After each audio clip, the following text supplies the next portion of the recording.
Oke, kita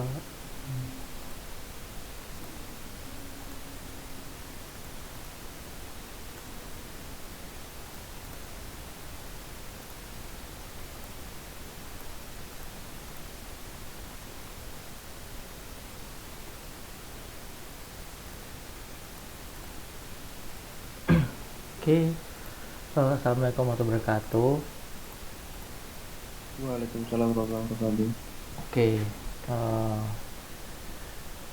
alhamdulillahirrahmanirrahim. Malam hari ini kita dapat apa ya, belajar bersama kembali untuk persiapan nasek ya, yang seleksi atau online qualification-nya itu dilaksanakan besok ya, tanggal 23. Nah, ini mumpung hari ini malam sebelum besok terakhir, ini kita coba buat ya belajar lah, persiapan terakhir buat besok. Nah, karena kemarin kan kita sudah sempat membahas yang pilihan ganda ya. Nah, nanti kurang lebih soalnya ya seperti itu untuk pilihan ganda.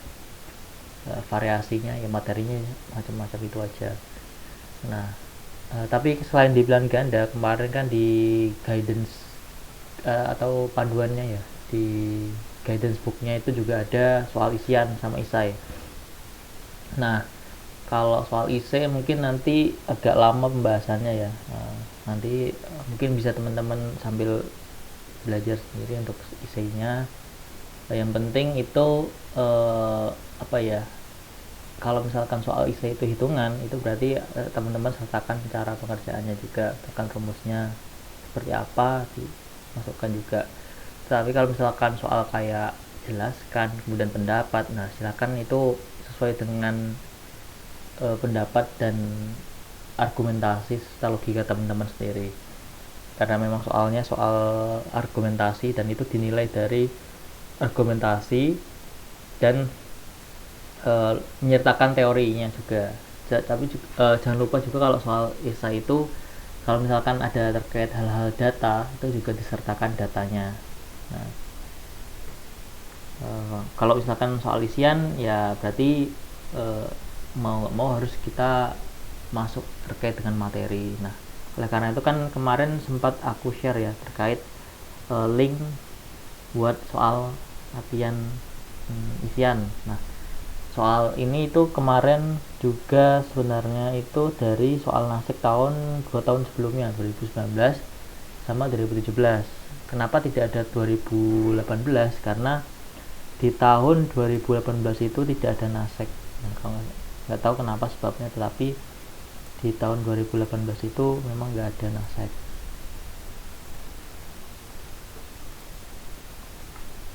Nah, oke. Okay. Nah, aku coba lagi dulu soalnya.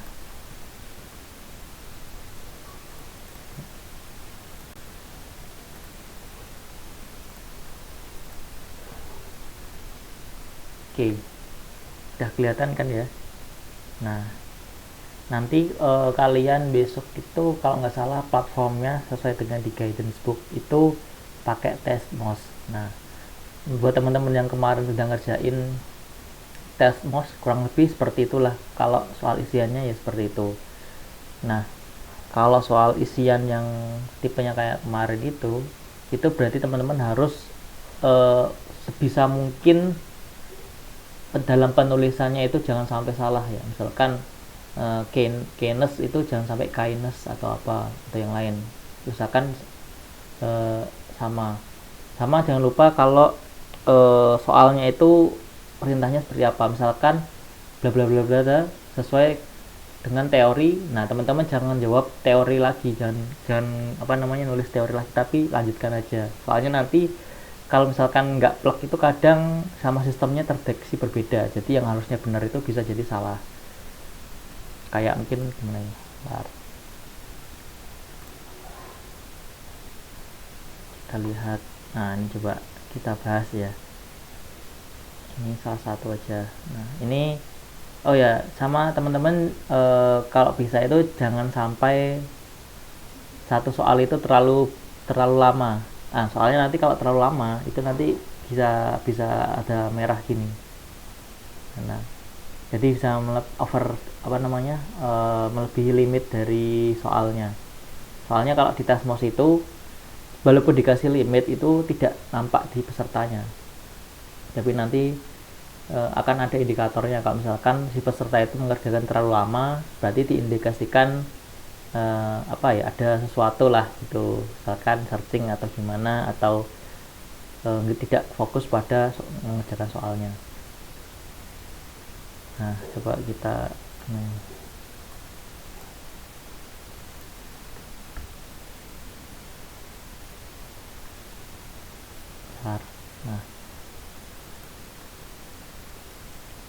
oke. Kita langsung ke bahas ini ya. Untuk soal yang isian yang pertama itu soal tahun 2018 ya. 2019, sorry.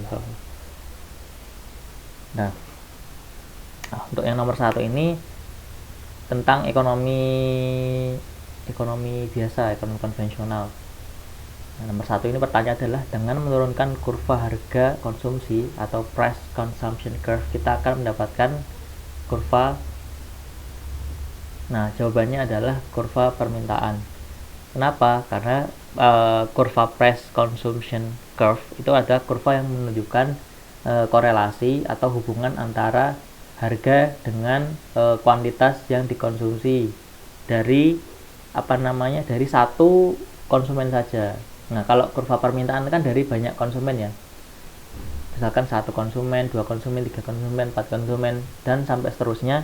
Itu nanti kan dijadikan satu menjadi permintaan pasar. Nah, di situ semua konsumen kalau ditotalkan jadi permintaan agregat atau permintaan dari pasar tersebut. Nah, tapi kalau price consumption curve ini cuman menggambarkan relasi antara satu konsumen saja. Misalkan Tami, berarti price consumption-nya katakanlah kalau misalkan harganya 10.000, konsumsinya 100. Kemudian Mufti, nanti kalau misalkan harganya 100, dia cuman lapak katakanlah. Kemudian kalau siapa lagi, Raffi, misalkan harganya 100, dia berbeda lagi, katakanlah konsumsinya 7. Nah, nanti kalau kemudian ini price consumption curve nanti kemudian diturunkan, dijadikan satu atau dibuat agregat, itu nanti akan menjadi kurva permintaan pasar. Oke, clear ya untuk nomor 1 ya. Jadi diingat-ingat kalau misalkan ada pertanyaan serupa, gimana sih asalnya kurva permintaan itu. Jadi kurva permintaan itu berasal dari kurva price consumption curve, dimana price consumption curve tadi itu menggambarkan hubungan antara harga dengan jumlah yang dikonsumsi oleh satu konsumen atau satu orang lah. Oke, nomor 2 soalnya juga masih sama ya, ini terkait bukan masih sama. Soalnya bahasanya masih ekonomi konvensional. Nah, tapi di sini kalau tadi nomor 1 itu mikroekonomi, ini makroekonomi. Nah, nomor 2 ini soalnya adalah Muhammad, seorang warga Aljazair, berwisata ke Indonesia. Suatu ketika di Indonesia, ia membeli sebuah komputer buatan perusahaan Jepang yang lokasi pabriknya berada di Indonesia. Pegawai pabrik tersebut ternyata semuanya adalah orang Jepang. Nah, nilai penjualan komputer tersebut akan dicatat sebagai PDB ya. PDB oleh negara. Nah, kalau bertemu soal-soal macam ini PDB ini, teman-teman harus paham konsep tentang perbedaan PDB dengan PNB. Nah, ini seorang warga Aljazair berwisata ke Indonesia, berarti tempatnya di Indonesia, itu membeli komputer buatan Jepang yang pabriknya, berarti komputer tersebut dibuat di Indonesia, bagian tersebut orang Jepang. Nah, berarti PDB dicatat sebagai PDB negara. Nah, kalau misalkan PDB atau GDP itu berarti kan domestic produk domestik bruto atau gross domestic product. Nah, domestik ini berarti menunjukkan wilayah atau tempat di mana suatu barang dan jasa tersebut diproduksi atau suatu aktivitas ekonomi tersebut dilakukan. Nah, sementara kalau yang satunya yaitu PNB atau GNP, N di sini adalah nasional, produk nasional bruto atau gross national product. Nah, nasional di sini berarti indikator ini menunjukkan barang jasa tersebut diproduksi oleh warga negara siapa atau dari mana. Jadi misalkan ini seperti ini contohnya ya. Di sini berarti kan berwisata ke Indonesia. Di Indonesia dia membeli suatu komputer buatan perusahaan Jepang yang lokasi pabriknya berada di Indonesia. Nah, di Indonesia berarti kan domestiknya atau tempatnya kan di Indonesia kan, di Indonesia. Nah, tetapi yang membuat di sini adalah orang Jepang atau pemilik faktor produksinya lah. Nah,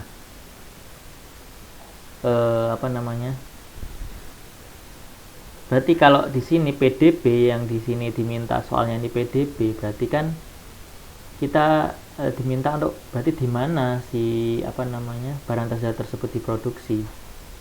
Berarti kan di Indonesia. Nah, tapi kalau misalkan pertanyaannya nilai penjualan komputer tersebut akan dicatat sebagai PNB negara, berarti jawabannya oleh Jepang karena yang memproduksi dan yang memiliki pabriknya adalah orang Jepang. Jadi seperti itu. Kalau misalkan dibalik, misalkan kayak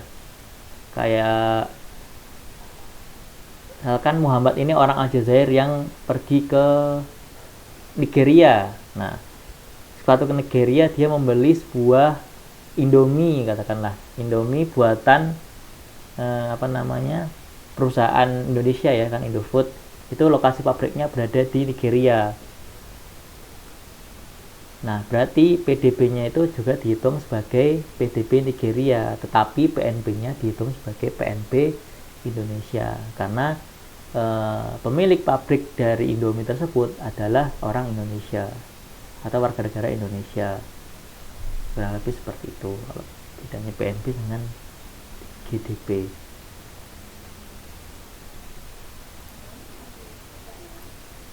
Oke, ntar fokus dulu nih. Oke, lanjut ke nomor 3 ya. Suatu ikhtisar yang meringkas transaksi-transaksi antar penduduk suatu negara dengan penduduk negara lain selama jangka waktu tertentu disebut. Nah, jadi kalau dalam ini masuknya ke teori perdagangan internasional. Di perdagangan internasional itu ada dua catatan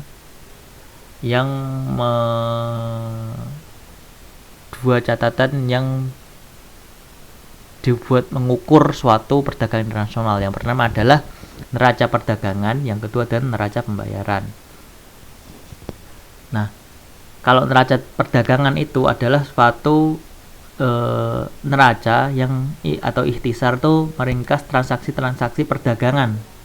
Berarti ekspor atau impor. Kalau misalkan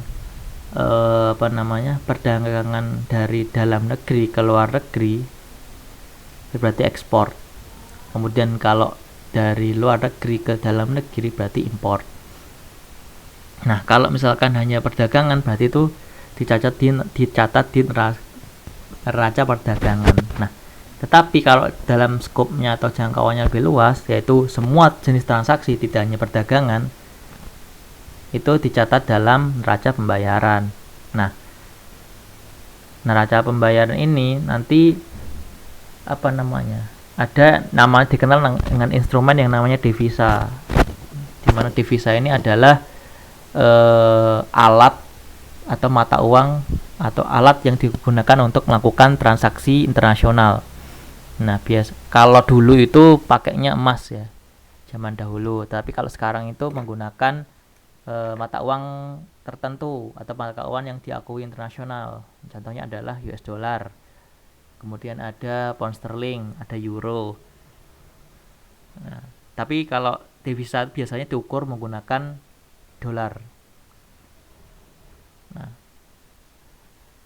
contohnya gini, kalau misalkan di perbayaran itu tidak hanya perdagangan saja, tetapi ada kayak misalkan Indonesia punya utang ke luar negeri. Nah, setiap bulan dia perlu membayar cicilan utang tersebut plus bunganya. Berarti di situ dicatat pada neraca pembayaran. Kemudian baliknya Indonesia menerima hutang dari luar negeri, berarti itu juga tercatat di neraca pembayaran, yaitu neraca masuk. Nah, kalau membayar berarti neraca keluar. Seperti itu. Ya, jadi untuk neraca pembayaran kurang lebih seperti itu. Nah, lanjut kita ke nomor 4. Nah, di nomor 4 ini adalah soal tentang konsep konsumsi tabungan investasi Keynes. Nah, kita ini agak hitung-hitungan. Enggak emang hitung-hitungan. Nah, di sini soalnya adalah apabila diketahui persamaan konsumsi S sama dengan min 20 plus 0,1 Y dan pendapatan disposable 100, maka konsumsi yang dilakukan adalah sebesar. Nah, untuk mengerjakan soal ini teman-teman perlu paham konsep yang dasar mengenai konsumsi tabungan dan investasi. Kalau misalkan belum, teman-teman bisa baca dulu di modulnya yang dikasih Pak Mario itu, modul yang ada Primagama itu ya kalau salah, dari Pak Ismawanto. Nah, di situ ada. Tapi di sini aku ringkas aja untuk konsep yang paling basicnya aja. Konsumsi tabungan investasi, konsumsi tabungan investasi. Nah, konsumsi ini dilambangkan dengan C, kemudian kalau tabungan ini S, kalau investasi ini I. Nah, S ini itu bisa S itu sama dengan I, jadi S itu bisa digunakan saling menggantikan lah. Artinya kalau misalnya nggak ada S bisa gunakan konsep I, gitu juga sebaliknya. Nah, konsep dasarnya adalah Y atau pendapatan itu sama dengan C plus S. Nah, seperti itu. Kemudian kalau C itu sama dengan A plus BY, dimana A nya itu adalah konstanta, kemudian B nya itu adalah bahasa matematikanya lupa, pokoknya yang ada itunya lah, yang di depannya variabel itulah. Nah, kemudian kalau S ini berarti rumus formulanya atau persamaannya adalah min A plus 1 min B Y. Nah, jadi misalkan ini S nya min 20 plus 0,1 Y, berarti oh iya lupa, kelewatan. BY ini kalau yang di C A plus BY ini dinamakan MPC atau marginal propensity to consume, atau bahasa Indonesianya itu apa sih, kok lupa, tingkat kecenderungan marginal untuk melakukan konsumsi. Nah, itu bahasanya. Nah, kalau yang 1 min B kali Y ini namanya adalah MPS. MPS itu apa? Majelis Permusyawaratan Siswa, bukan. Jadi MPS itu adalah marginal propensity to save. Jadi kecenderungan marginal untuk menabung atau saving. Nah, jadi MPS ini lawannya MPC ya. Misalkan kalau MPC-nya itu, satu lagi lewat konsepnya. Jadi MPC plus MPS itu sama dengan 1. Jadi dibalik aja, 1 min MPJ sama dengan MPS, atau 1 min MPS sama dengan MPJ. Nah, kita langsung ke soal aja ya biar lebih langsung masuk. Nah, di sini kan ada S sama dengan min 20 plus 0,1 YD. Berarti di sini MPS-nya adalah 0,1 YD atau YD atau Y sama aja. Nah, di sini A-nya adalah 20 karena rumus S kan min A. Berarti kalau dibuat C berarti sama aja sebenarnya, tinggal minnya dihilangi. C sama dengan 20 plus apa namanya di sini tinggal kita nyari MPC-nya. MPC-nya berapa? Berarti tinggal MPC sini sorry. MPC sama dengan 1 min MPS. Nah, di sini MPS-nya berapa? 0,1. Berarti 1 min 0,1 berarti 0,9. 0,9 Y. Tinggal kita masukkan Y-nya berapa? Y-nya di sini kan pendapatan dispensable itu 100. Berarti C sama dengan 20 plus 0,9 kali 100. 0,9 kali 100 90. 90 tambah 20 berarti 110. Gitu. Nah, gimana untuk yang konsumen YCS atau konsumsi tabungan investasi ini, ada yang masih bingung atau ada yang masih bingung atau perlu diulangi lagi? Gimana teman-teman? Maaf Mas, berarti jawabnya langsung angkanya gitu. Iya, misalkan ini adalah sebesar, berarti langsung aja. Ini kalau khusus ini isian ya, kalau misalkan soal isian ya. Tapi kalau misalkan soalnya esai itu baru dikasih caranya. Atau sesuai sama petunjuknya deh. Soalnya aku juga kurang tahu nanti petunjuk soalnya gimana. Soalnya kan di tes MOS ini kan ada yang tipenya itu soal fill the blank, jadinya dari panitianya nanti sudah ada kuncinya, dimana kuncinya itu harus mirip, jawabannya itu harus mirip sama kunci, atau bisa pakai isian yang short essay. Jadinya nanti dari panitianya itu mereview manual gitu, ngoreksinya. Nah, nanti kalau lebih amannya sih coba nanti tanyakan ke panitia apakah untuk soal isian ini cuman diisi aja atau menggunakan caranya gitu. Soalnya takutnya nanti kalau misalkan pakai cara nanti nggak persis sama si panitianya, nanti bisa dianggap otomatis salah kayak gini. Tapi kemungkinan sih menurutku itu nanti tetap akan direview, jadi direview manual gini. Tapi buat save-nya nanti coba ditanyakan dulu aja. Tapi terkait sama ini nggak ada yang ditanyakan ya? Atau masih bingung atau gimana untuk yang MPC MPS ini? MPS yang YCS ini. Soalnya nanti mungkin ada kemungkinan keluar ya, tapi kita nggak tahu sih. Oke, kalau misalkan nggak ada yang ditanyakan, kita lanjut ke materi ke soal selanjutnya ya. Ini aku hapus dulu, nanti ini insya Allah tak rekam, nanti kalau udah selesai aku upload di YouTube. Ini kita hapus dulu. Oke, nomor 5 lanjut. Soalnya adalah GDP yang dikurangi dengan depresiasi menghasilkan komponen pendapatan nasional yang disebut dengan Oke. Jadi dalam pendapatan nasional ini sangat banyak sekali komponennya ya. Ada yang namanya GDP yang paling utama. Kemudian ada GNP, ada namanya NNP, ada yang namanya NNI, ada yang namanya NNI. Di situ disposable income, personal personal income dulu sama disposable income. Nah, ini tuh yang apa namanya umum digunakan. Ini.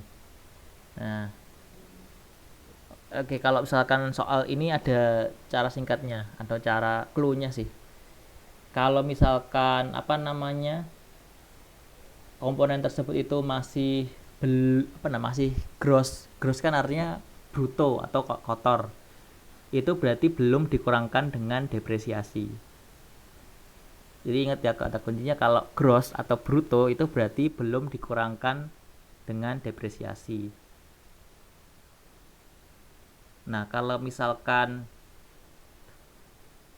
apa namanya satunya lagi clue-nya adalah kalau produk itu berarti belum dikurangi sama pajak tidak langsung. Kalau misalkan sudah income berarti sudah dikurangi pajak tidak langsung.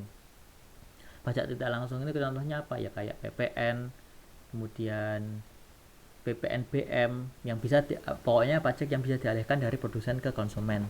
Nah, itu kalau belum dikurangkan dengan pajak tidak langsung itu berarti masih belakangnya itu produk. Nah, kalau misalkan belum dikurangi dengan depresiasi berarti masih bruto atau masih gross, masih kotor. Nah, kalau sudah itu namanya net. Misalkan kalau apa namanya PNB dikurangi depresiasi berarti NNP, atau GNP kalau dikurangi dengan depresiasi berarti NNP, atau PNB dikurangi depresiasi berarti produk nasional neto. Itu. Nah, di sini kan berarti apa namanya pertanyaan GDP ya, GDP. Berarti kalau yang sudah dikurangi dengan depresiasi berarti J-nya tinggal diganti sama net. Jadi nanti NDP atau net domestic product. Nah, kalau misalkan pertanyaannya ini adalah JNP berarti jawabannya adalah net national product. Nah, apa bedanya domestik sama nasional? Tadi sudah dibahas sebelumnya di nomor 1. Kalau domestik itu berarti yang dihitung adalah tempat di mana kegiatan ekonomi tersebut dilakukan atau kegiatan produksi konsumsi itu dilakukan. Kalau misalkan diproduksi di Indonesia, konsumsinya di Indonesia, berarti itu dihitung di Indonesia. Nah, kalau GNP tadi berarti dihitung kegiatan ekonomi itu dihitung berdasarkan oleh pelakunya itu orang mana. Kalau misalkan orang Jepang tapi tempatnya di Indonesia, kalau misalkan PNB Jepang berarti masuknya PNB Jepang tuh. Oke, kita ini ya udah sederhananya seperti itu. Kalau misalkan lebih detailnya lagi bisa teman-teman baca lagi di modulnya Pak Maru itu secara global sudah cukup bagus buat cukup apa ya, cukup padat dan ringkas, tetapi tidak terlalu ringkas juga, tapi ya pas lah. Di situ ada beberapa definisi dan contoh-contoh ilustrasinya. Oke, lanjut ke nomor 6 ya.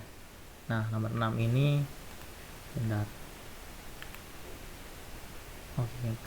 Nomor 6 ini adalah soalnya menurut titik-titik motif setiap individu untuk memegang uang didasarkan atas motif transaksi, berjaga-jaga, dan spekulasi. Nah, kalau ini caranya yang nggak bisa di awang-awang ya, harus kita tahu teorinya. Nah, jadi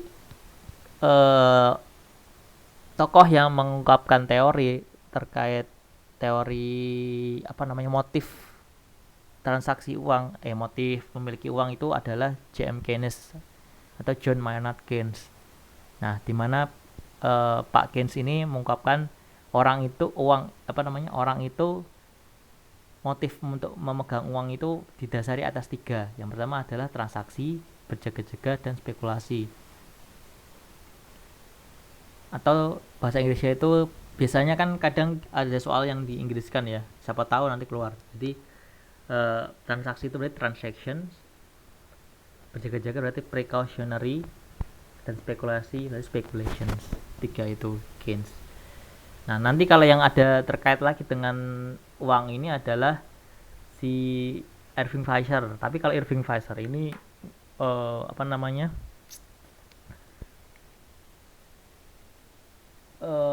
bahasanya apa tuh, idenya atau teorinya itu tentang teori kuantitas uang, di mana dia mengeluarkan teori eh, MU MV sama dengan PT. Nah itu tentang Irving Fisher. Tapi kalau Keynes ini cuman ini aja, orang itu memegang uang atas dasar tiga, yaitu transaksi, berjaga-jaga, dan spekulasi.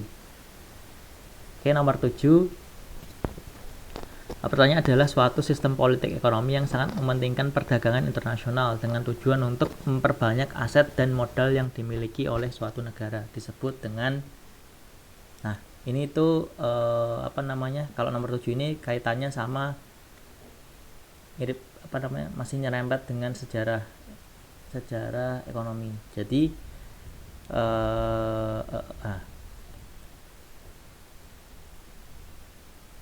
kalau kita tarik ekonomi itu dapat kita bagi menjadi sebentar,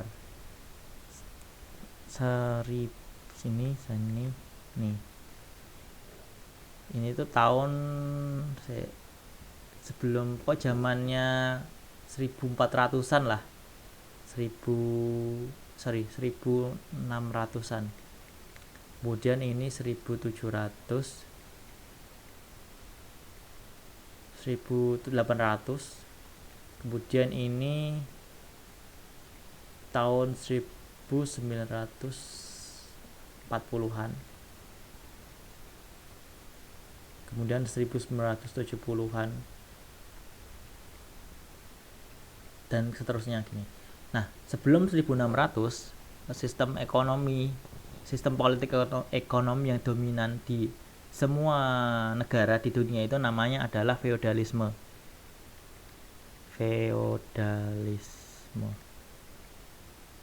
Nah, dimana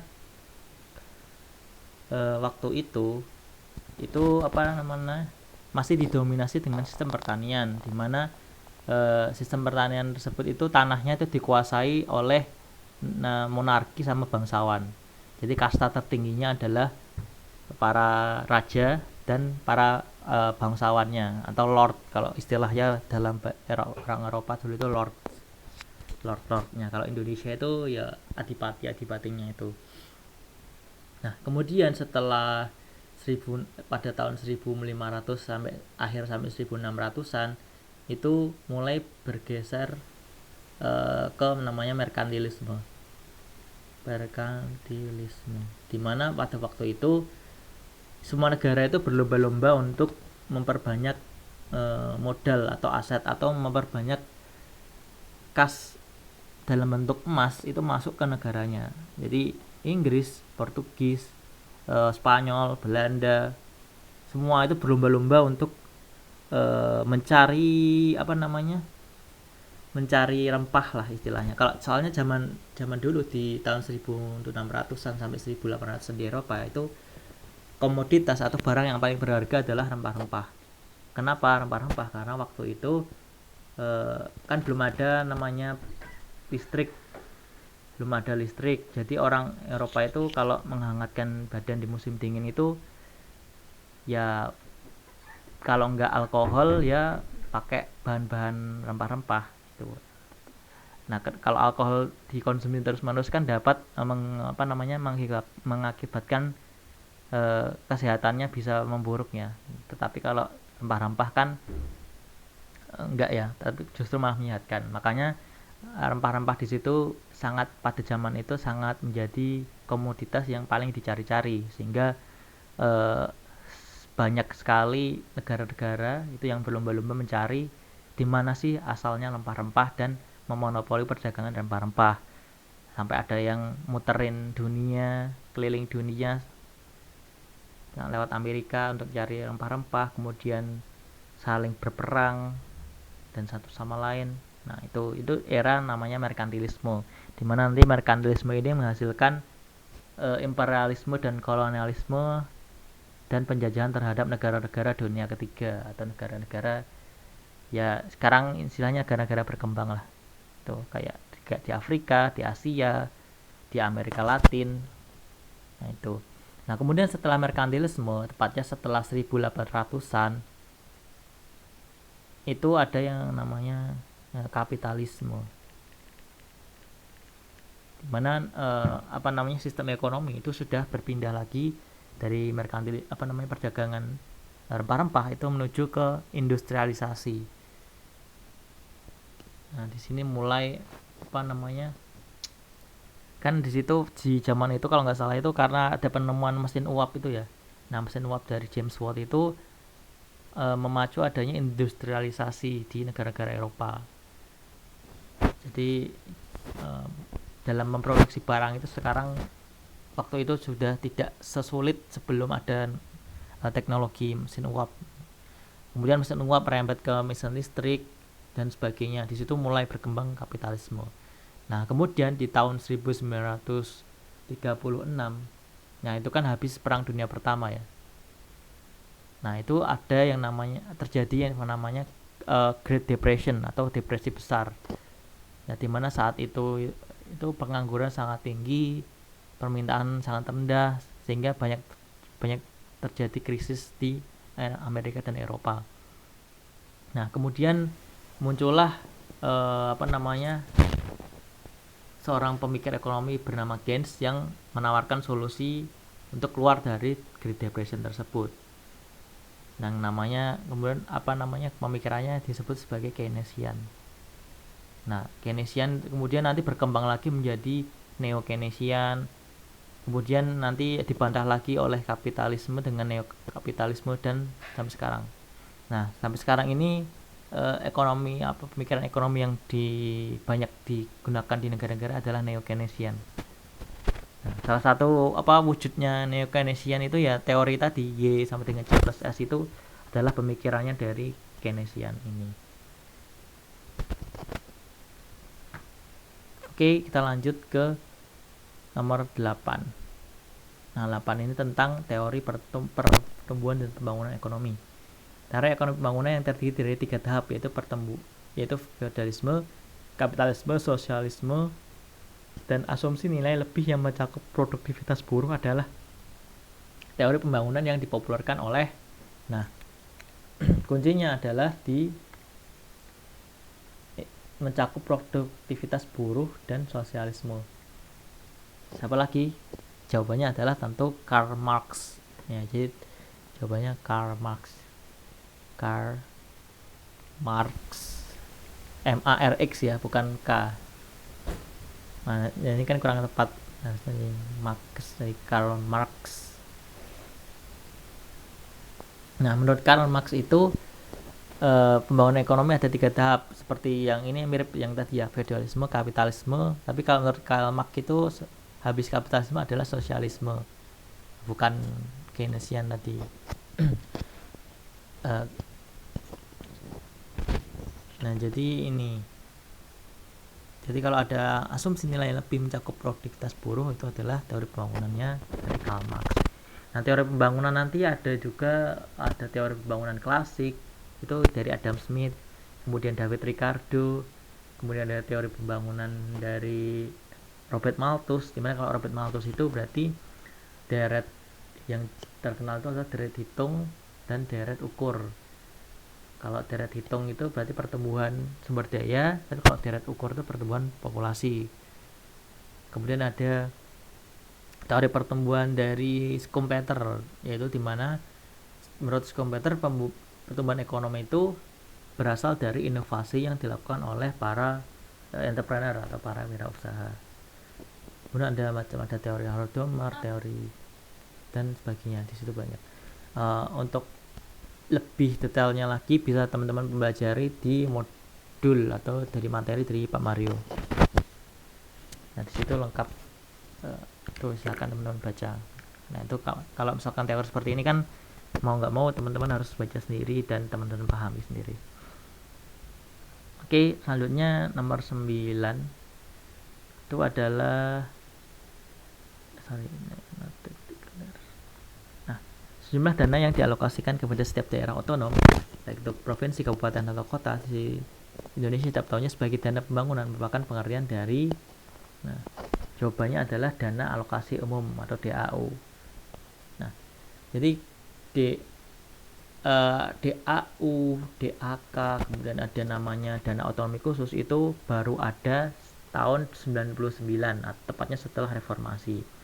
Dimana sebelum era reformasi, yaitu zamannya Orde Baru, itu pembangunan itu sangat sentralistik pada Pulau Jawa atau sangat terpusat dilakukan oleh pemerintah pusat, dimana sehingga di daerah-daerah itu banyak terjadi kesenjangan.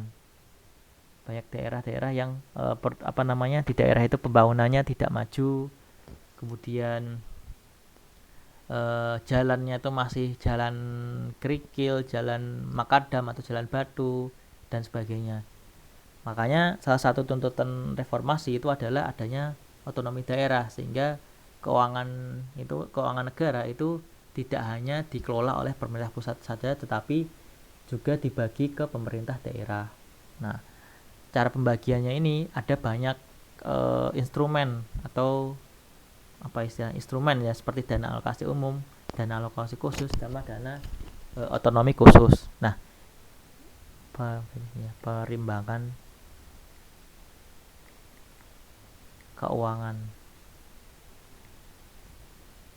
atau transfer ke daerah lah istilahnya. Nah, yang paling besar itu adalah DAU ini, dana alokasi umum. Nah, dana alokasi umum pengertiannya yaitu dana yang dialokasikan kepada provinsi, kabupaten, atau kota itu sebagai dana pembangunan. Nah, kemudian ada yang namanya dana alokasi khusus.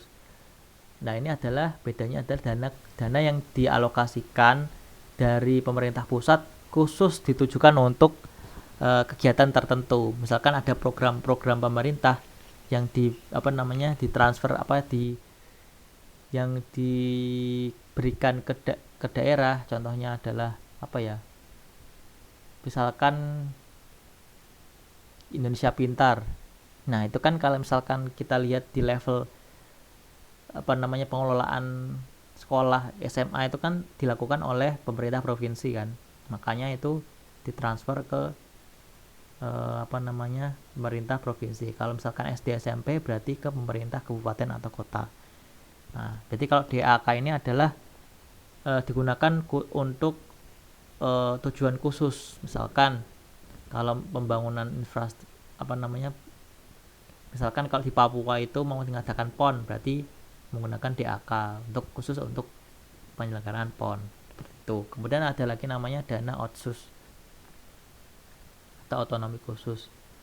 Nah, dana ini diberikan dari pemerintah pusat kepada pemerintah daerah-daerah khusus atau daerah-daerah yang memiliki otonomi khusus di Indonesia. Di mana di Indonesia ini yang memiliki otonomi khusus itu ada yang pertama itu adalah Aceh, kemudian ada namanya Papua sama Papua Barat. Nah, sebenarnya kalau otonomi khusus yang itu Jakarta juga otonomi khusus ya, tetapi itu bukan dalam konteks keuangannya itu tidak masuk di otsus. Nah, sama kayak Jogja juga, walaupun namanya istimewa, tapi kalau perihal ini itu nggak istimewa dalam perihal anggaran atau keuangannya, sama seperti provinsi yang lain. Nah, yang dapat otsusnya adalah Aceh. Nah, kenapa? Karena ini masuk dalam tuntutan dari GAM waktu itu di tahun 2004 waktu perjanjian Helsinki dengan pemerintah Indonesia. Mereka meminta supaya Aceh ini dapat dana otonomi khusus. Kemudian ada juga Papua dan Papua Barat. Nah, karena ketiga provinsi ini rawan terjadi separatisme, sehingga perlu ada hal untuk mencegah separatisme tersebut dalam bidang keuangan, maka diberikan dana otonomi khusus. Oke, itu ya untuk terkait dengan keuangan daerah dan pusat. Nah, selanjutnya adalah nomor 10. Nomor 10 ini tentang ekonomi Islam. Pertanyaan adalah, besar zakat hasil pertanian yang harus dikeluarkan muzaki adalah titik-titik untuk pengelolaan lahan dengan mata air dan titik-titik untuk pengelolaan lahan sistem irigasi. Nah, Ini adalah soal tentang zakat, lebih tepatnya tentang tarif pada zakat pertanian. Dimana dalam zakat pertanian itu adalah kalau misalkan pertanian tersebut itu pengairannya itu berasal dari mata air atau air hujan, which is atau itu tidak memerlukan biaya untuk melakukan pengairan, maka zakatnya besarnya adalah 10%. Kemudian kalau misalkan pertanian tersebut menggunakan sistem irigasi atau sistem pompa atau bor dan sebagainya yang memerlukan biaya untuk melakukan pengairan, maka besarnya hanya 5%. Dimana istilahnya itu satunya lagi, batas minimum atau nisab dari zakat pertanian itu adalah 652 kg beras kalau nggak salah ya. Ada yang bilang 552 kg, ada yang bilang satu pendapat satunya lagi itu 530 sekian gabah kering.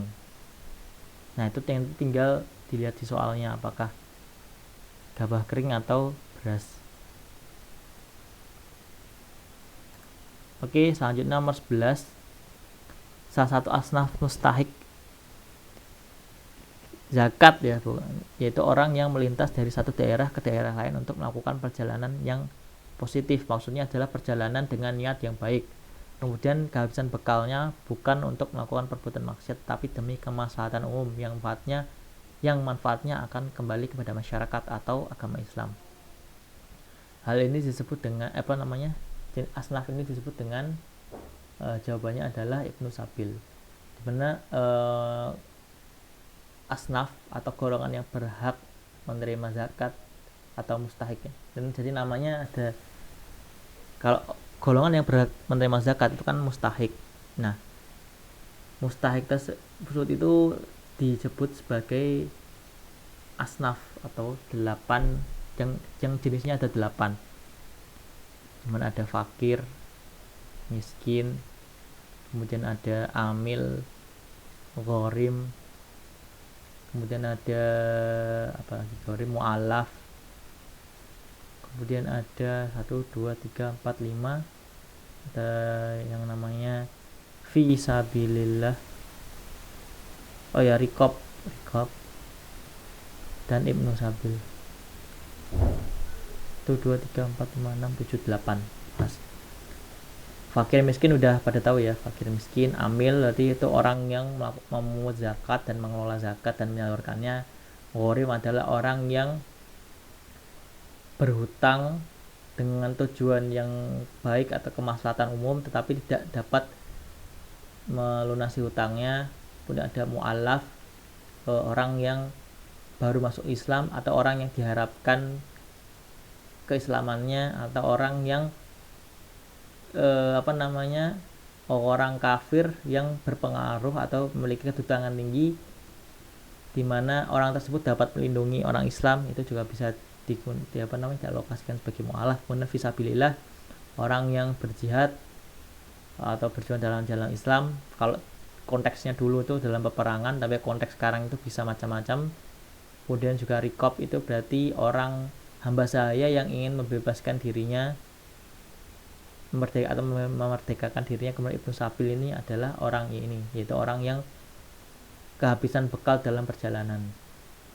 Nah, ini semua adalah 8 asnaf atau orang-orang yang berhak menerima zakat, dimana mereka ini itu tertera dalam surat At-Taubah ayat 60. Itu 8 asnaf.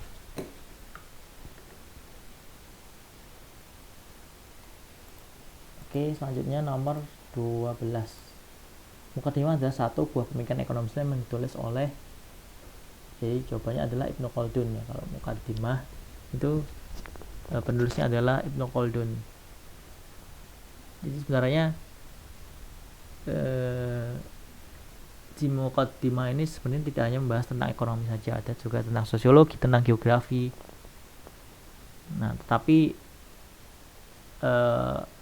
kalau zaman dulu itu kan ilmuwan-ilmuwan itu belum terdikotomi ilmunya ya antara ekonomi, sosiologi, geografi, sehingga biasanya itu masih belum dipisah-pisahkan antara satu sama lain. Jadi kalau Ibnu Khaldun ini sangat terkenal kalau dalam pemikiran sosialnya, termasuk dalam ekonomi, dimana salah satunya adalah tentang teori siklus perpajakan, teori tentang siklus penduduk, kemudian teori tentang bagaimana harga-harga di kota itu bisa naik, bisa turun, itu dijelaskan dalam dalam muqaddimah dari kitabnya Ibnu Khaldun. Oke, lanjut ke nomor 13. Salah satu jenis dari akad produk perbankan syariah pendanaan di mana muaddi, orang yang menitipkan, boleh memakai barang yang dititipkan adalah, jawabannya adalah wadiah yad domanah. Nah, jadi kalau dalam pendanaan bank syariah itu ada dua. Pendanaan yang dimaksud pendanaan ini apa? Pendanaan itu adalah ketika seorang nasabah itu memberikan uangnya atau hartanya atau dananya kepada bank untuk dikelola, itu disebut sebagai pendanaan. Sebaliknya itu adalah lawannya dari pendanaan, itu adalah pembiayaan, di mana bank itu memberikan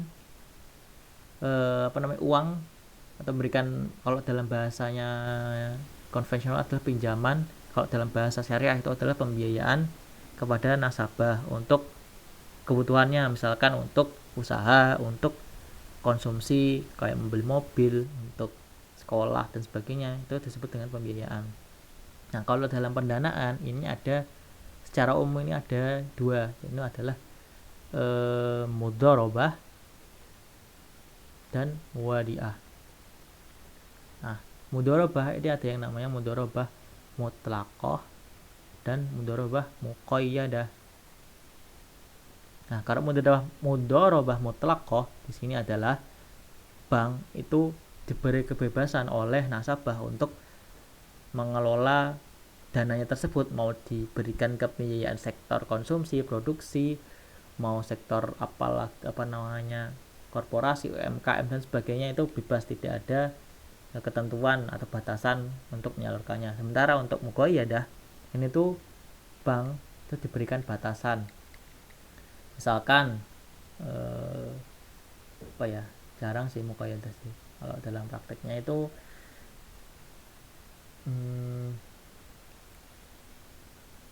misalkan tabungan deposito khusus bidang UMKM atau khusus buat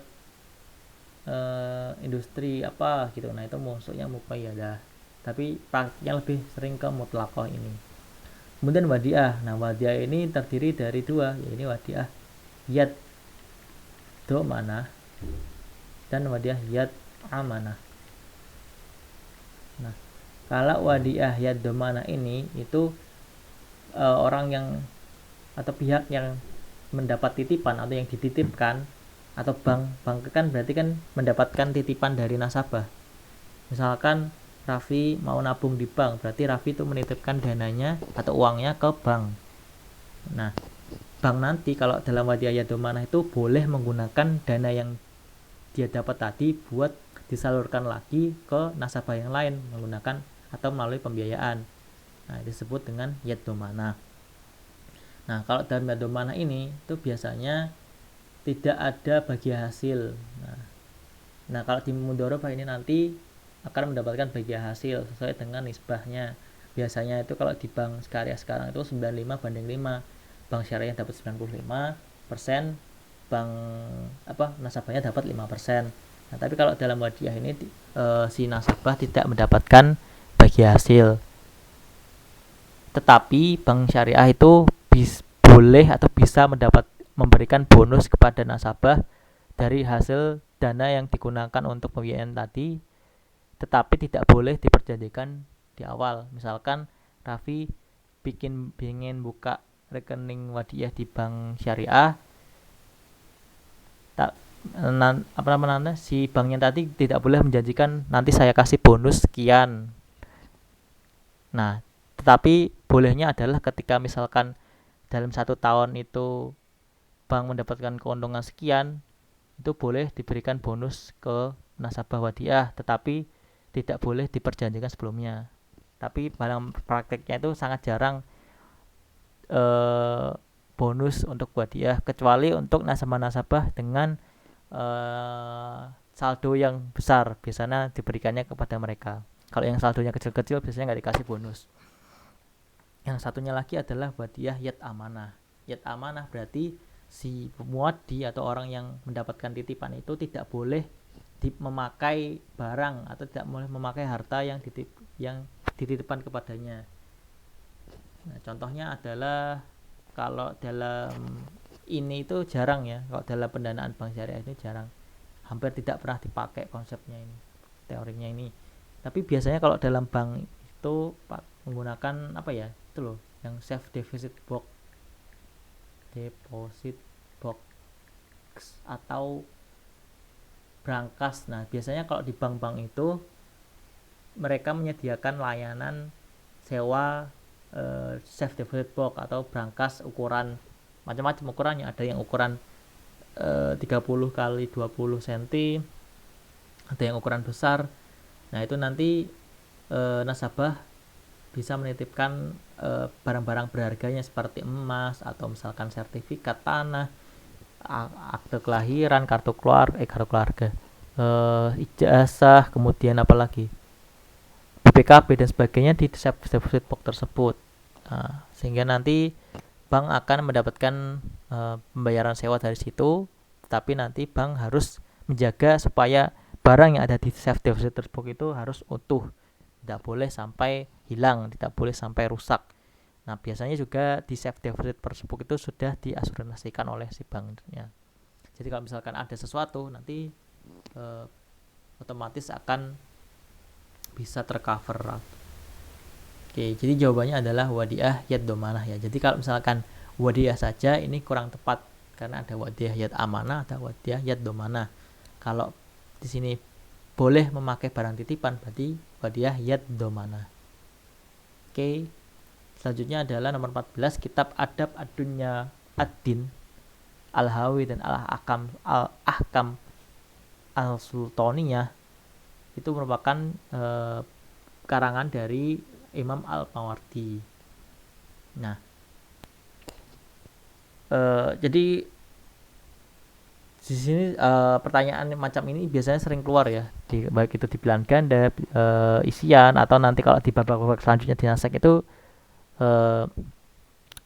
pertanyaan macam ini sering keluar. Biasanya adalah clue-nya adalah teman-teman bisa hafalkan nama tokoh sama kitabnya, nama tokoh kitabnya. Kalau Al-Mawardi berarti Ad-Dunya Wad-Din Al-Hawi Al-Ahkam Sultaniyah. Kalau misalkan satunya lagi itu yang mirip itu Ibnu Taimiyah, itu Al-Ahkam Asy-Syafi'iyah kalau nggak salah ya.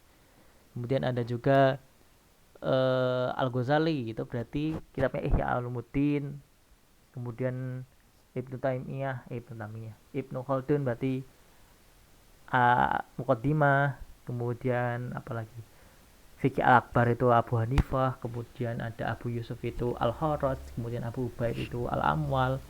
Nah teman-teman kalau misalkan teman-teman hafal itu semua, si pemikirnya siapa, imam siapa, kitabnya apa, itu biasanya sangat membantu buat di nasek ini karena kadang banyak sekali soal yang keluar di situ. Pengalamanku dulu-dulunya ya seperti itu. Oke, lanjutnya nomor 15, membayar yang dibayarkan oleh orang kafir yang tinggal di negara Islam untuk jaminan perlindungan jiwa, harta, dan kebebasan beribadah disebut jizyah. Nah, jizyah di sini khusus dibayarkan untuk orang kafir yang laki-laki dewasa, di mana nilai yang harus dibayarkan itu adalah 1 dinar besarnya. Nah, jadi selain jaminan perlindungan harta dan jiwa, itu juga sebagai biaya pengganti dari kewajiban untuk ikut berperang atau berjihad dalam pasukan Islam. Dimana kalau misalkan orang muslim kan wajib ya, semua orang muslim yang laki-laki itu hukumnya wajib untuk jihad. Jadi apabila ada yang muslim laki-laki yang tidak zaman dulu yang tidak ada uzur tapi tidak ikut berjihad, itu hukumannya berat zaman Rasul tuh. Tapi untuk kafir ini boleh untuk tidak ikut berperang karena sudah membayar jizyah. Nah, sebagai kompensasi atas tidak wajibnya dia ikut berperang, sama juga untuk perlindungan jiwa, harta, dan kebebasan untuk beribadah. Nah, seperti itu. Oke. Nomor 16 adalah simpanan bank syariah yang sifatnya seperti titipan dan dapat ditarik sewaktu-waktu, sebaiknya menggunakan akad sama kayak tadi, yaitu wadiah. Wadiah yaitu mana lebih tepatnya. Kemudian nomor 17, struktur perbankan syariah yang memiliki sedikit perbedaan dengan perbankan konvensional yang ditandai dengan adanya unsur titik-titik sebagai pengawas dalam bidang syariah atas kegiatan yang dilaksanakannya. Oke, jadi kalau dalam bank konvensional itu ada yang namanya ini direksi, ini komisaris,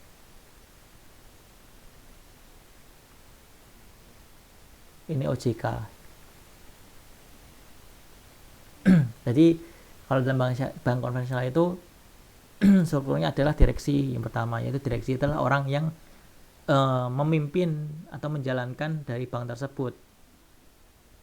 Biasanya dipimpin oleh CEO atau direktur utama.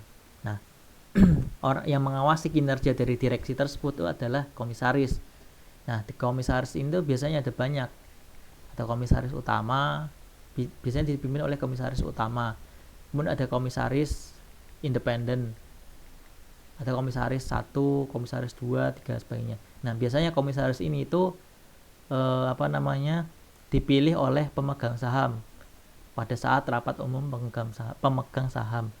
Nah, kalau komisaris utama ini itu menjadi haknya oleh pemegang saham mayoritas. Kemudian kalau komisaris independen itu fungsinya adalah mewakili kepentingan dari stakeholder selain pemegang saham. Contohnya apa? Pemerintah, kemudian bisa juga konsumen. Nah, itu diwakilkan perannya oleh komisaris independen. Nah, kemudian perbankan itu secara umum baik konvensional atau syariah itu akan diawasi oleh OJK atau Otoritas Jasa Keuangan. Nah, kalau dalam perbankan syariah itu direksi, komisaris, di sini ada namanya Dewan Pengawas Syariah. Nah, di sini juga ada pengawas eksternnya adalah OJK dan DSN MUI.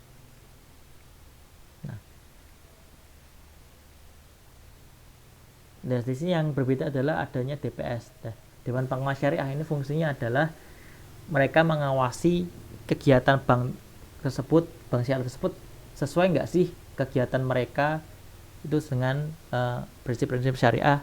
Nah, prinsip-prinsip syariah di sini kan luas ya prinsip syariah. Misalkan kita tahu sendiri kalau misalkan kita teman-teman cari di internet itu banyak sekali perbedaan pendapat antara ulama satu dengan ulama lain.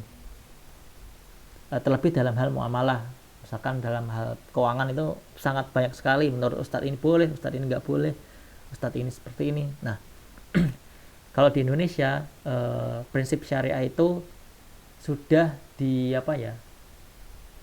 dibuat formal atau istilahnya itu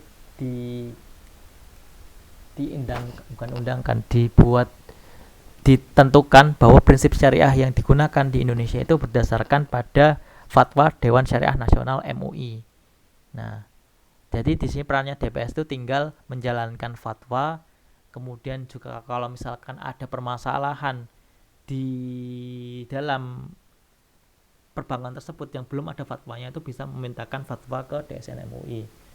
Nah, di sini DSN MUI itu tugasnya adalah memberikan fatwa-fatwa terkait dengan kegiatan ekonomi dan keuangan syariah di Indonesia. Nah, sampai sejauh ini DSN MUI itu berdiri tahun 97 akhir. 99 kalau nggak salah, 99 sampai tahun 2021 itu fatwanya sudah ada sekitar 130-an, 140 fatwa terkait dengan ekonomi bisnis. Semua hal diatur mulai dari hukum kayak e-wallet, kemudian kayak GoPay, OVO dan sebagainya. Kemudian akad-akad mudharabah, musyarakah dan sebagainya itu ada semua di fatwa-fatwa DSN. Gimana kalau misalkan nasabahnya telat bayar, denda itu boleh atau tidak. Kemudian apalagi cara restrukturisasi itu gimana, restrukturisasi itu kayak misalkan gagal bayar, kemudian bagaimana supaya dia bisa bayar, itu disebut dengan restrukturisasi. Kemudian ada juga yang namanya letter of credit itu bagaimana, kemudian pokoknya segala macam itu semua sudah diatur dalam fatwa DSN MUI. Oke, selanjutnya nomor 18, harta benda wakaf yang memiliki daya tahan lama atau manfaat jangka panjang serta mempunyai nilai ekonomi atau syariah yang diwakafkan oleh wakif disebut dengan jadi dalam wakaf itu ada rukun-rukun wakaf. Pertama adalah adanya wakif, ada orang yang berwakaf, kemudian ada yang namanya nazir. Nazir itu adalah orang yang mengelola harta wakaf. Kemudian ada yang namanya mauquf bih, sama ada yang namanya mauquf alaih. Sama yang terakhir ada yang namanya sigot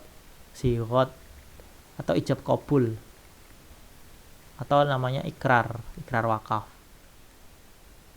Nah, ada 1, 2, 3, 4, 5, 6. Harus ada 6 rukun ini dalam wakaf. Nah, wakif itu tadi orang yang memberikan harta wakaf.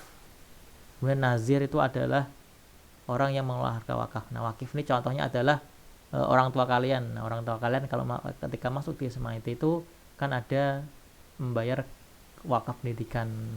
Kemudian nazir berarti orang yang mengelola harta wakaf. Jadi contohnya adalah Yayasan Nur Hidayah. Mereka mengelola harta wakaf dari para wakifnya, dari orang tua, dari wakif yang lain, dan sebagainya.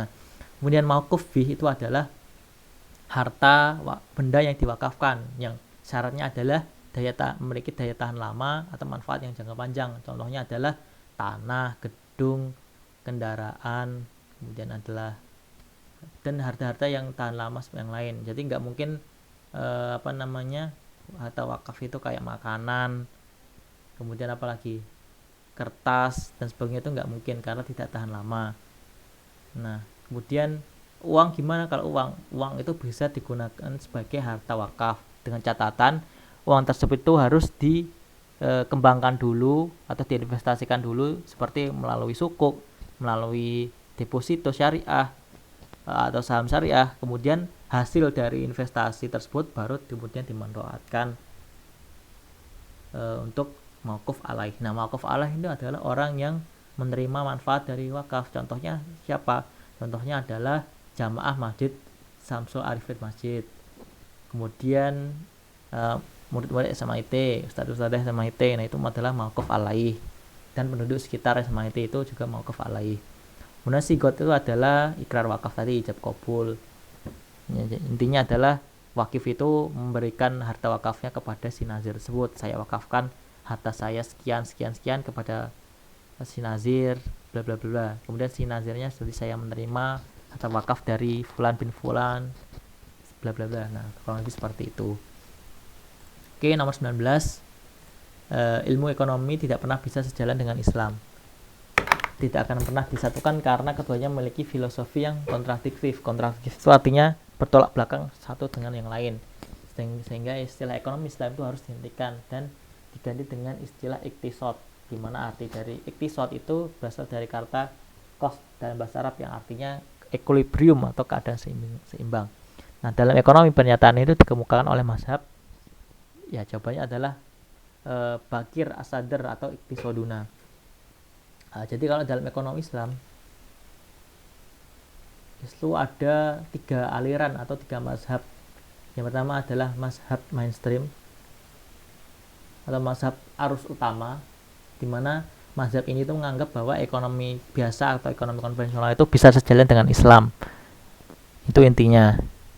Kemudian yang kedua adalah mazhab iktisaduna atau mazhab Bakir As-Sadr. Kenapa namanya iktisaduna? Karena itu berdasarkan pada kitab atau buku yang dikarang atau ditulis oleh tokoh yang namanya Bakir As-Sadr. Jadi Bakir As-Sadr itu adalah seorang ulama Syiah Iran yang menuliskan kitab Iktisaduna. Jadi di situ ada salah satu inti poinnya adalah ilmu ekonomi itu tidak akan pernah bisa sejalan dengan Islam.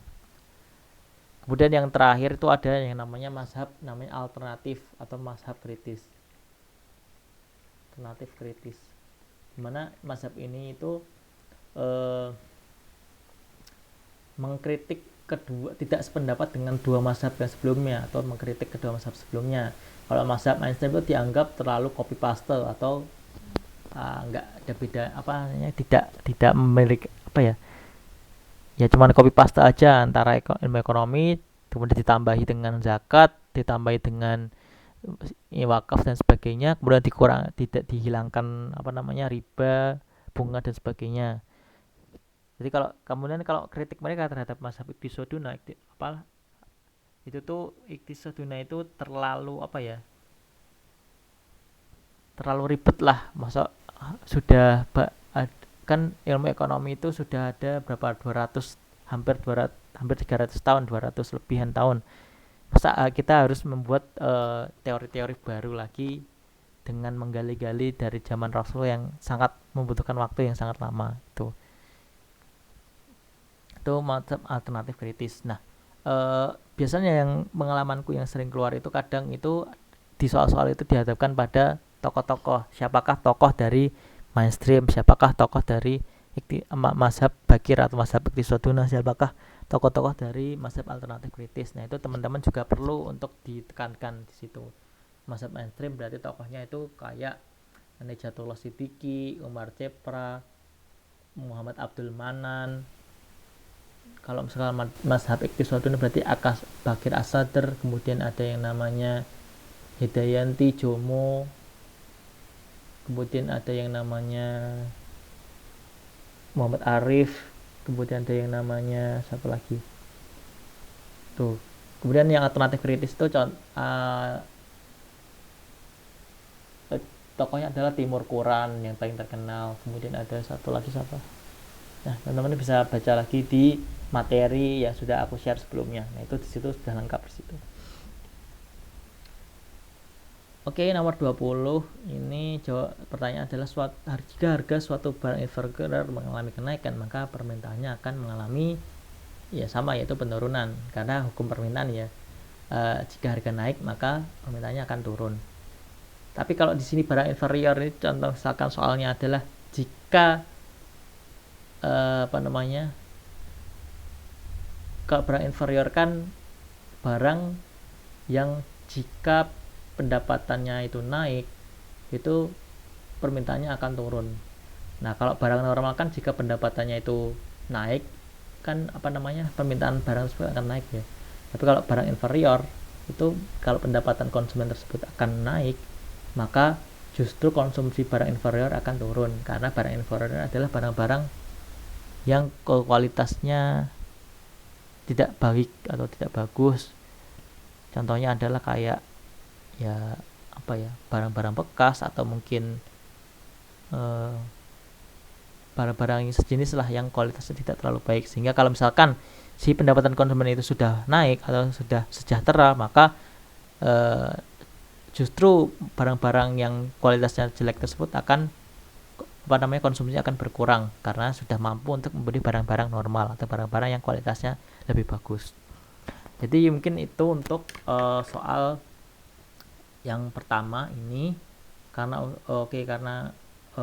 untuk soal selanjutnya akan kita bahas singkat dulu aja ya.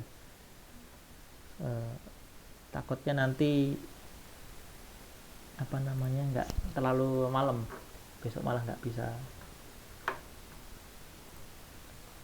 karena besok lombanya hari itu password.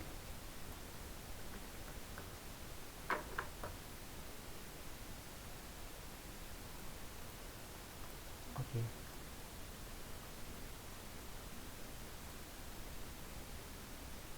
Oke, langsung aja singkat aja ya.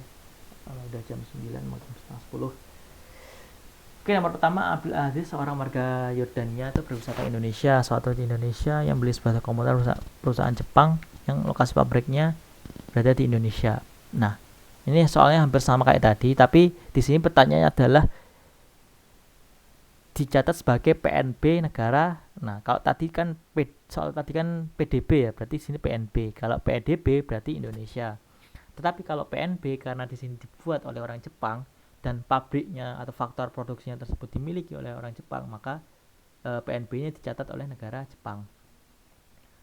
Kemudian soal nomor 2 ini, jika diketahui fungsi konsumsi negara adalah C sama dengan 2000 plus 0,75 Y, besarnya pendapatan nasional negara X ketika tabungannya sebesar 3000 adalah, jadi ini itu hampir sama seperti konsepnya tadi, Y sama dengan C plus S. Di sini C sama dengan 2000 plus 0,75 Y. Di sini kita disuruh mencari Y-nya ya. Di sini kan tabungannya sudah diketahui 3000. Nah, rumus tabungan hampir sama seperti tadi, bukan hampir sama. Ya, ini S sama dengan, berarti kan min 3000 plus 1 min 0,75 Y berarti 0,25 Y. Nah, jadi sini 3000, ini min 2000. Min 2000 plus 0,25 Y. Di sini tinggal kita pindah ruas, min 2000 pindah ke sini jadi 5000 sama dengan 0,25 Y. Y sama dengan 5000 bagi 0,25, berapa itu? 5000 bagi 1 kan 5000. 5000 bagi 1 bagi 0,25 kan 4 ya. Jadi 5000 bagi 0,25 20.000. Jadi jawabannya adalah 20.000. 20.000. Oke. Selanjutnya,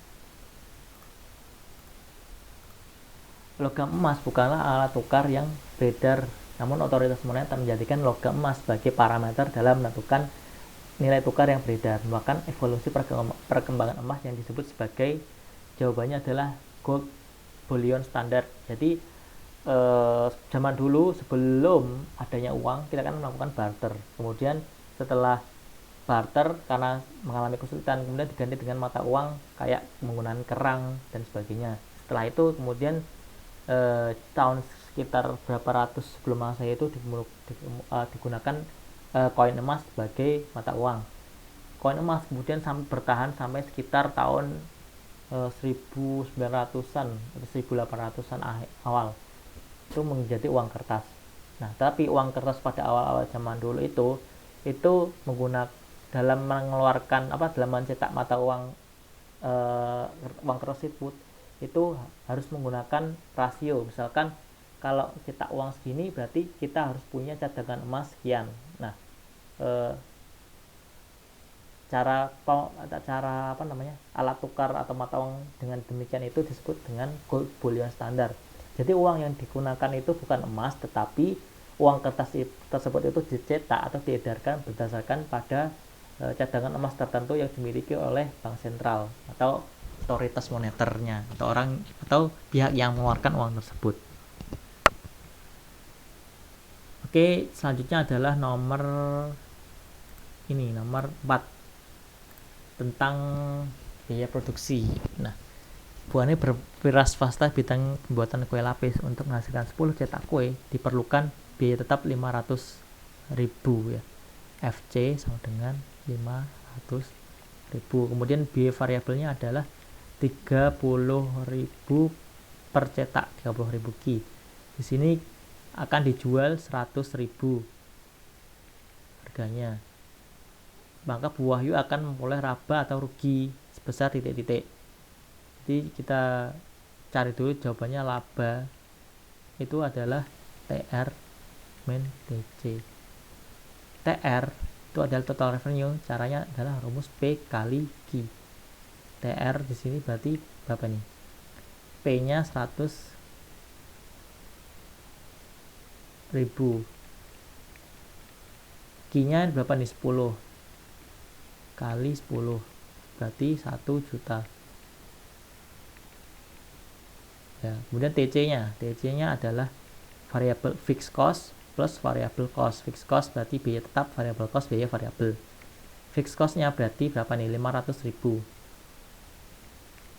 Variable cost-nya berarti 30.000 kali 10, 300.000.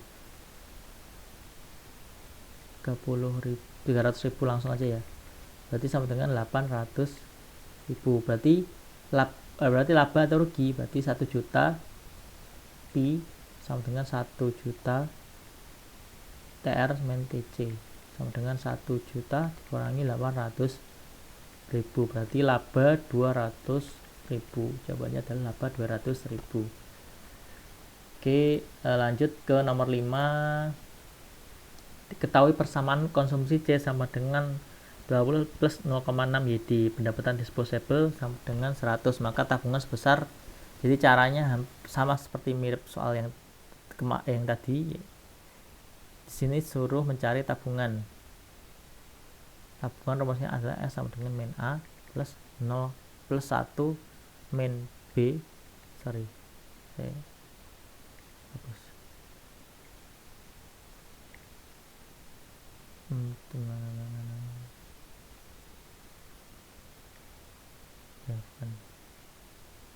Sama. Sorry.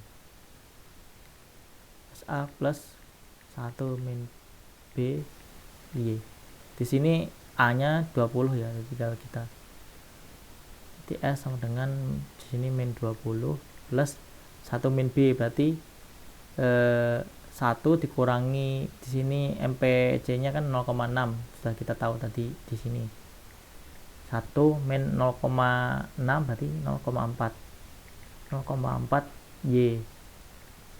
Di S sama dengan min 20 plus 0,4 kali 100, berarti S sama dengan min 20 plus 0,4 kali 100 berarti kan 40 ya. 40 plus min 20 sama dengan 20. Jadi jawabannya adalah 20.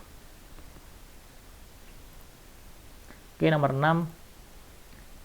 Jika pendapatan nasional didistribusikan secara sempurna, maka kurva Lorenz akan, jadi jawabannya adalah kalau misalkan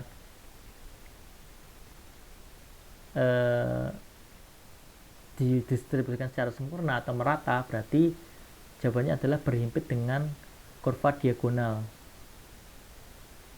Nah, gini, biasanya kan gini.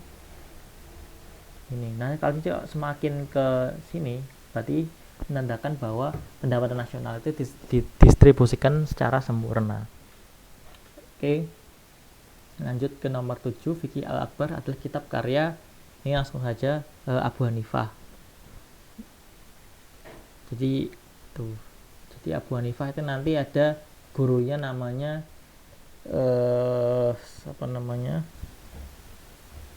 Zaid bin Ali.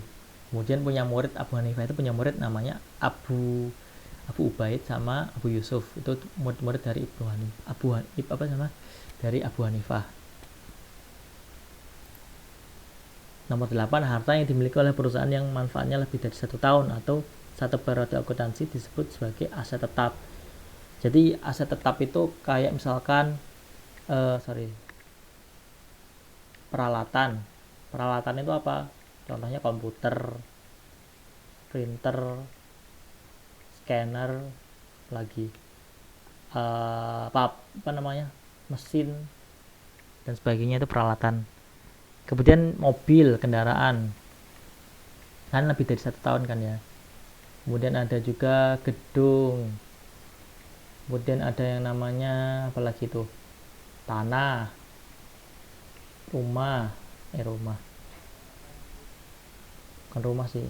ruko dan sebagainya, itu masuk aset tetap. Jadi aset yang masa pakaiannya itu lebih dari 1 tahun atau 1 periode akuntansi. 1 periode akuntansi itu umumnya adalah 1 tahun. Bisa juga selain 1 tahun itu 3 bulan, biasanya 3 bulan atau 1 tahun. Itu 1 periode akuntansi. Ya, kalau kurang dari itu disebut dengan aset tidak tetap atau aset lancar. Tapi kalau lebih dari 1 tahun disebut sebagai aset tetap atau harta tetap. Nama lainnya aset itu harta. Aset dengan harta. Oke, selanjutnya nomor ke-9 itu adalah kita suruh mencari modal akhir. Jadi rumusnya modal akhir itu adalah pendapatan dikurangi beban, kemudian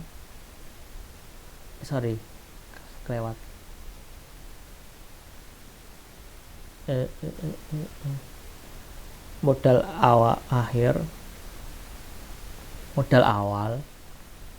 ditambah pendapatan kurangi beban dikurangi prive. Nah, prive ini apa? Prive ini adalah pengambilan yang dilakukan oleh pemilik. Misalkan siapa nih? Najla punya usaha apa? Usaha apalah apa ya, catering gitu. Kemudian dia lagi butuh uang, dia ngambil uang dari uang punyanya perusahaan catering tersebut. Nah, maka itu disebut sebagai prive. Dimana prive ini karena dia ngambil uang dari perusahaan tersebut, tapi dia mengurangi modal yang dimiliki oleh Najla. Nah, modal awalnya di sini kan berarti berapa? 55 juta. Kemudian pendapatannya berapa? 20 juta. Bebannya berapa? 7 juta, berarti 13 ya. 13 juta. Dikurangi privenya 3 juta. Berarti berapa itu? 55 tambah 13 kurangi 3 kan 10 ya. Berarti 65 juta. Jadi kalau menentukan modal akhir itu seperti itu. Terus nanti biasanya juga dibalik, suruh mencari modal awal. Berarti tinggal kita balik aja. Modal awal berarti modal akhir ditambah prive dikurangi pendapatan min beban. Itu. Terus kalau kita cari, biasanya juga kita suruh mencari berapakah pendapatannya, berapakah bebannya, berapakah privenya dari misalkan diketahui modal awal, modal akhir dan sebagainya. Tinggal dibolak-balik aja. Oke, selanjutnya adalah nomor 10, perusahaan yang membeli barang dan menjualnya kembali tanpa mengubah bentuknya untuk memperoleh keuntungan disebut sebagai perusahaan dagang. Nah, kalau misalkan perusahaan yang mengubah barang tersebut, misalkan beli contohnya adalah beli tepung kemudian diubah menjadi roti, maka disebut sebagai perusahaan manufaktur namanya. Kalau dalam akuntansi disebut sebagai manufaktur. Nanti kalau dalam bisnis itu disebut sebagai perusahaan perusahaan konsumer atau perusahaan kuliner atau perusahaan makanan. Nah, kalau dalam akuntansi, kalau merubah barang dagang atau membeli barang kemudian dirubah, baik itu hanya kemasannya aja ataupun barangnya, itu disebut sebagai perusahaan manufaktur. Tapi kalau misalkan tidak diubah, artinya beli kemudian disimpan dijual lagi, disebut sebagai perusahaan dagang. Tapi kalau misalkan hanya perusahaan yang hanya menyediakan jasa saja, tidak menjual barang dagangan, maka disebut sebagai perusahaan jasa. Contoh perusahaan jasa apa ya? Lesan, salon, bengkel, akuntan dan sebagainya, itu disebut perusahaan jasa. Perusahaan dagang berarti ya kelontong, kemudian kayak Alfamart, berarti retail, Hypermart dan sebagainya, itu perusahaan dagang.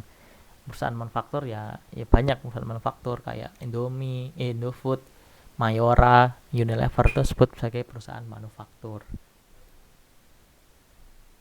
Nah, hak residual atas aset entitas syariah setelah dikurangi semua kewajiban dan dana syirkah temporer disebut. Nah, jadi kalau dalam akun perusahaan biasa atau bukan dari perusahaan dalam akuntansi syariah itu kan aset sama dengan kewajiban plus modal. Nah, nama lainnya aset itu harta, nama lainnya kewajiban itu liabilitas atau hutang, nama lainnya modal itu adalah ekuitas. Nah, misalkan hak residual atas aset entitas non syariah atau entitas biasa, berarti aset dikurangi kewajiban, itu berarti hak residualnya, berarti ekuitas. Nah, kalau dalam perusahaan entitas syariah atau perusahaan kayak bank syariah, asuransi syariah, itu aset sama dengan kewajiban plus dana syirkah temporer plus modal. Jadi ada komponen yang namanya dana syirkah temporer. Nah, dana syirkah temporer itu apa? Itu kayak misalkan bank tersebut memiliki dana dana dari nasabah menggunakan akad musyarakah atau akad mudharabah, di mana harta tersebut kan tidak bisa dianggap sebagai kewajiban ya, karena dia kan bukan kan statusnya itu bukan sebagai utang ya, bukan utang tapi sebagai investasi, maka disebut sebagai dana syirkah temporer. Jadi kurang lebih seperti itu. Jadi kalau hak residual berarti kan hak residual itu adalah hak sisa.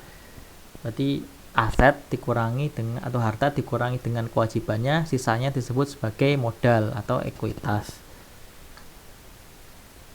Oke, nomor 12.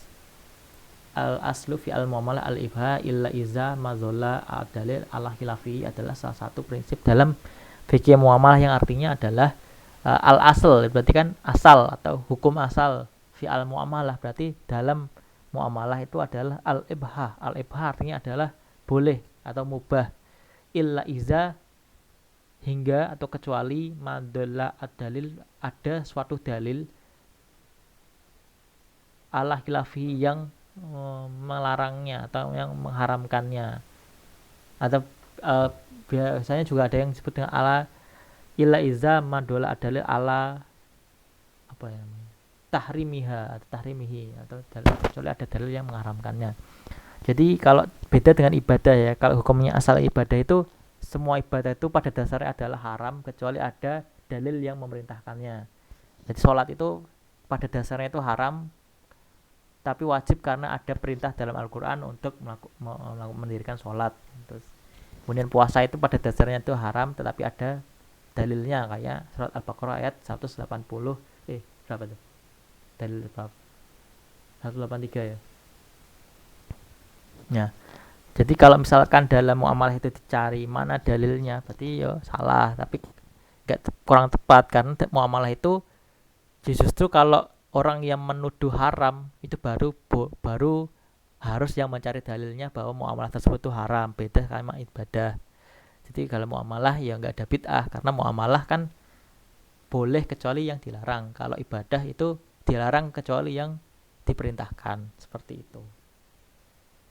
Oke, nomor 13, pengertian dari al-istihlaki adalah harta yang al-istihlaki itu harta yang kalau kita memanfaatkan hartanya itu harus kita merusak zatnya. Kalau contohnya ada kayak makanan, kemudian apa barang-barang kayak pakaian itu nggak terlalu merusak sih. Ya contohnya adalah makanan, kemudian yang barang-barang sekali pakai itu termasuk dalam harta istihlaki. Kemudian nomor 14, jika salah satu pihak memberikan suatu objek yang berbentuk uang atau objek lain tanpa disertai kewajiban mengembalikannya, maka transaksi tersebut disebut sebagai Google Drive yang dikasihkan ada tulisan kayak kekuasaan. Nah sampai kode tuh yang kayak struktur lah salah satu, terus konjungsi apa sih nggak tahu apa.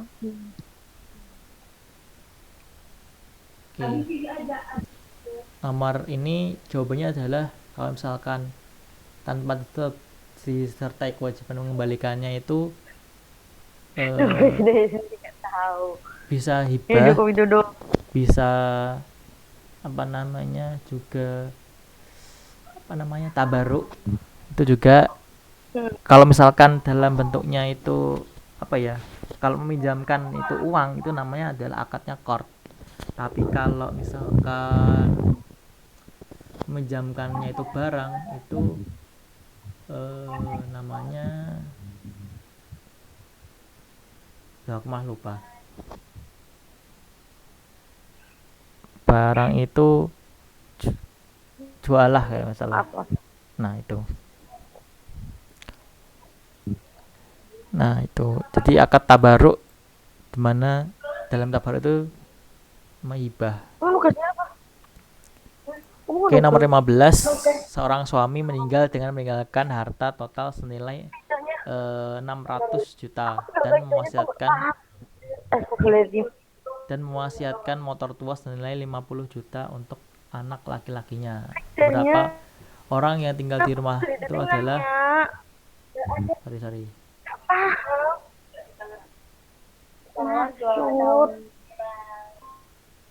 Oke. Jadi seorang suami meninggal dengan meninggalkan harta senilai 600 juta dan mewasiatkan motor tua senilai 50 juta untuk anak laki-lakinya.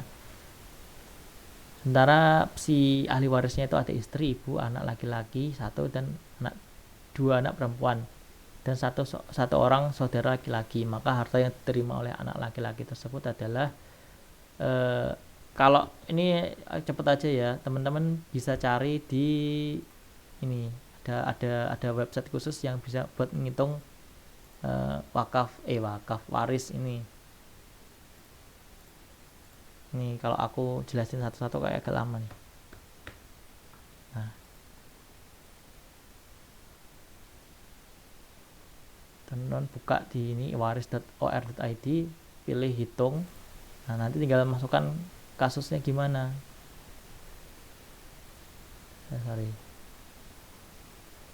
Hitung.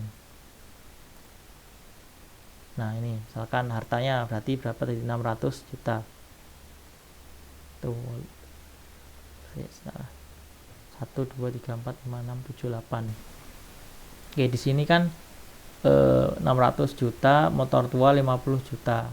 Nah, kalau dalam waris itu maksimal harta yang bisa diwariskan itu ada maksimal harta yang bisa diwasiatkan kepada orang itu adalah sepertiga dari harta warisnya. Nah, kalau 50 juta kan berarti cuman seperlimanya ya, itu atau kurang dari sepertiga, jadi bisa 50 juta ini diwasiatkan.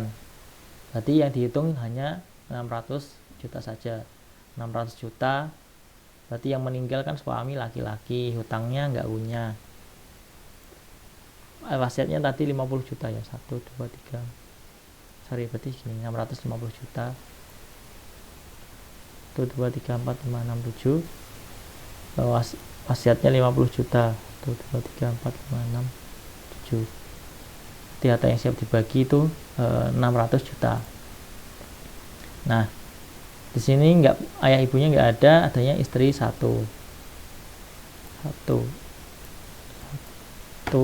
anak laki-lakinya 1, anak perempuannya 2.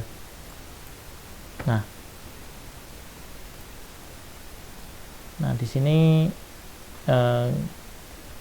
nggak ada cucu sama cucu perempuan, cucu laki. Kalau misalkan ada, itu tetap nggak bisa, tidak mendapatkan warisan karena sudah haknya sudah terhalang oleh anak laki-laki dan anak perempuan. Nah, misalnya kakek itu karena di sini nggak ada, kita skip aja. Terus tadi kenapa si saudara laki-laki nggak ada? Karena sudah terhalang oleh adanya anak laki-laki tadi, istri dan anak perempuannya. Nah, jadi pembagiannya seperti ini. Jadi istrinya itu dapat 1/8 dari hartanya. Berarti 1/8-nya dari 600 juta berarti 75 juta. Nah, kemudian tinggal dibagi aja nih anaknya. Berarti kan jatahnya anak laki-laki itu kan dua kali lipat dari anak perempuan. Berarti karena ada 3, anak laki-lakinya 1, berarti anak perempuannya itu 2 kali, anak laki-lakinya itu 2 kali anak perempuan. Jadi tinggal kita bagi aja sisanya tadi 600 kurangi 75 dibagi berapa? 1 2 3 4 ya, 4 karena si laki-laki tadi dapat 2 kali dari perempuannya. Jadi laki-laki akhirnya dapatnya 262.500.000, yang perempuan dapatnya 131.250 satu orangnya, dikali 2 jadi 262.500.000 juga tuh. Jadi kalau misalkan soalnya di Nasdaq itu kayaknya nggak boleh buka account book ya. Nah, kalau main soal yang CEO kemarin kan boleh. Nah, teman-teman bisa pakai website ini. Tapi kalau misalkan nggak boleh, ya nanti tergantung, berarti teman-teman harus paham dulu siapa aja yang dapat harta warisnya, kemudian nominalnya berapa, tinggal dibagi. Yang paling gampang itu kalau misalkan istri meninggal nggak punya anak, punyanya cuma suami aja, berarti nanti suaminya itu berhak mendapatkan setengah dari harta istrinya. Oke, selanjutnya nomor 16, bank syariah pertama yang beroperasi di Eropa adalah International Islamic Bank of Denmark yang pada tahun sekitar 1980-an. Nomor 17, lembaga yang berfungsi sebagai katalisator perkembangan keuangan syariah dalam skala nasional yang baru berdiri pada tahun 2016 adalah jawabannya KNEKS atau Komite Nasional Ekonomi dan Keuangan Syariah yang berdiri tahun 2016, di mana ketua pelaksananya atau direkturnya itu adalah namanya Pak Vence Raharjo, tapi kalau ketuanya itu diketuai langsung oleh Pak Jokowi. Nomor 18, ayat Al-Quran yang berisi tentang kaidah pencatatan secara Islami adalah jadi surat Al-Baqarah ayat 282, di mana surat Al-Baqarah 282 itu adalah surat yang paling panjang dalam Al-Quran, yaitu 1 halaman penuh. Di situ berisi tentang ya ayyuhalladzina amanu idza tadayantum bidainin ila ajalin musamma faktubu, di mana apabila seseorang itu melakukan transaksi tidak secara tunai, maka di perintahnya itu adalah catatlah atau tulislah. Apabila tidak bisa mencatat atau tidak bisa mencatat transaksi tersebut, maka harus dipersaksikan dengan 2 orang. Nah, di situ ada jadi dasar hukum pencatatan secara Islami atau akuntansi syariah. Nomor 19, indeks saham yang pertama kali dan diluncurkan pada 3 Juli tahun 2000 adalah jawabannya Jakarta Islamic Index. Di sini isinya adalah 30 saham dengan kategori syariah dengan kinerja paling bagus. Yang terakhir adalah lembaga yang bertugas menetapkan fatwa, mengawasi penerapan fatwa, dan membuat pedoman implementasi fatwa serta mengeluarkan surat taklimat kepada lembaga keuangan syariah, bank syariah, dan lembaga penjamin simpanan adalah jawabannya adalah Dewan Syariah Nasional Majelis Ulama Indonesia, seperti yang sudah dibahas sebelumnya. Oke, mungkin itu aja ya malam hari ini, karena sudah berapa jam, hampir 1,5 jam. Kalau misalkan kita lanjut terlalu larut malah kurang efektif untuk besok. Jadi mungkin cuman ini aja malam hari ini. Selamat berjuang untuk teman-teman semua di besok di soal penyisihan naseknya online. Semoga hasilnya bisa maksimal, bisa lolos ke babak 15 besar ya, babak quarter final, terus kemudian bisa syukur-syukur dapat masuk semifinal, final, dan juara. Jika berhasil lolos ya alhamdulillah, jika misalkan belum berhasil nantinya juga ambil sisi positifnya aja, ambil hikmahnya saja. Kan tujuannya buat ikut ini juga pada dasarnya adalah juga sama-sama belajar, mencari pengalaman. Syukur-syukur bonusnya dapat juara dan dapat piagamnya yang bisa bermanfaat untuk teman-teman. Juga ada juga hadiahnya juga, kalau misalkan dapat juga alhamdulillah. Itu aja dari saya. Mungkin kalau misalkan selama membimbing atau membantu mempersiapkan kalian selama beberapa bulan belakangan ini, misalkan ada yang kurang berkenan atau ada beberapa yang mungkin tidak bisa setiap hari atau bagaimana, ya saya mohon maaf, karena mungkin ada beberapa hal yang belum bisa kita untuk intensif untuk setiap hari belajar bersama juga, atau mungkin dalam penjelasannya masih ada yang kurang detail atau masih agak membingungkan, ya mohon dimaklumi, karena memang belum begitu karena ekonomi syariah ini agak banyak sekali materinya, sangat luas, sehingga kalau dijabarkan satu-satu perlu sangat waktu yang panjang, mungkin bisa semester bertahun-tahun ya. Jadi kita coba untuk rangkum dan kita ambil poin-poinnya saja. Jadi Selanjutnya pesanku ya pelajari kemarin materi-materi yang sudah disediakan, itu sangat berharga sekali, insya Allah bisa membantu untuk teman-teman untuk di Nasek ini. Mungkin itu aja dari aku. Sekali lagi selamat berjuang besok, semoga hasilnya maksimal. Oke, bila taufiq hidayah. Assalamualaikum warahmatullahi wabarakatuh. Waalaikumsalam warahmatullahi wabarakatuh. Waalaikumsalam warahmatullahi wabarakatuh.